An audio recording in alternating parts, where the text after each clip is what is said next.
Rob, I've been kind of trying to explain to the audience that Luke is trying desperately, and I think last night was a good example of this, to find a combination of 5 guys who will play defense together.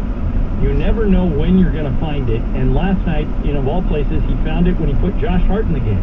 Josh played 15 minutes, and he was plus 21. He was plus 21 in the 15 minutes he was out there. But the defense is a roller coaster. Sometimes we look really good defensively, like that stretch I'm talking about, and other times we don't look like we can come up with any stops at all. What are you seeing from your general manager's chair is going on with the team defensively? I think for us, the hallmark is this, like, the guys on the floor should be the ones that are willing to compete the hardest in every moment. And I think, listen, if there's one thing that Lakers fans can identify, and we're in the building, like you said, John, we can tell the stretches where, there just seems to be a dead air. If the defensive commitment and just the commitment to play with a high level of competitiveness isn't there, you can almost feel it in the air. And then when the right group of 5 guys comes together, like in that stretch where Luke found, sort of the magic combination, the building just, like the roof would pop off during that stretch. Our crowd gets so behind us. That's the one thing about Lakers fans is they can't be tricked. They know basketball. We have diehard fans, and so we're searching for that combination of guys, and it's going to be different combinations, different nights, that they're all in terms of the mentality they're playing at, and especially on the defensive end. And I think if we could find consistency there with different groups and combinations of guys, that's when it's going to really kick in terms of how this team's going to grow and progress.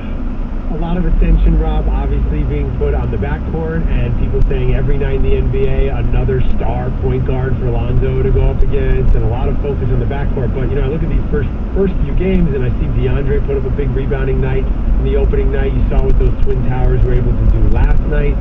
Front court in the NBA is no joke either. You got Rudy Gobert coming up, and Ibaka, and Andre Drummond. Talk to me a little bit about what you've seen from the front court players on the Lakers, and what really stands out as you continue on this season.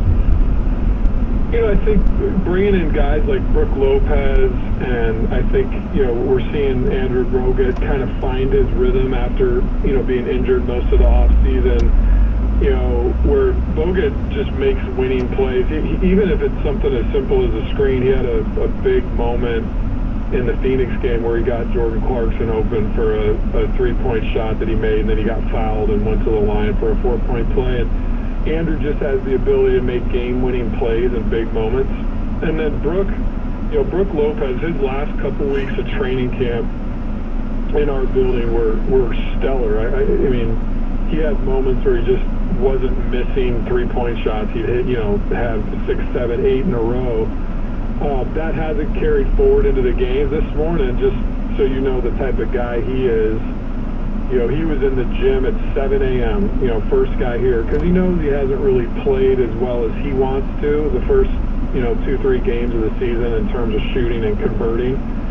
He's a veteran. It'd be easy. We had a day off today to give the players a break under the rest rules the NBA now has. But on his own, up at 7 in the morning, in the gym, shooting. So I think you're going to really see veterans like that emerge. And then we have Ivica Zubac, who showed a lot of promise last year. We drafted Thomas Bryant. I think we've got some really good, bigs that are going to compete and grow. So we feel good about that. We got to protect the paint.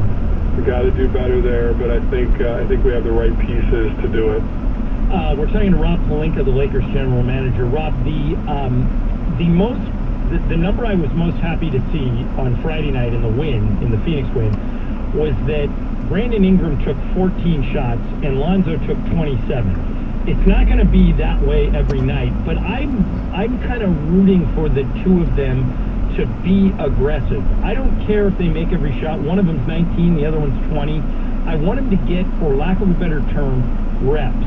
But you're in charge of the whole team. Where do you draw the line? And I know you have conversations with Luke about this, about being aggressive versus deferring and setting other guys up. How do you look at that for those two guys in particular? I think so much about it.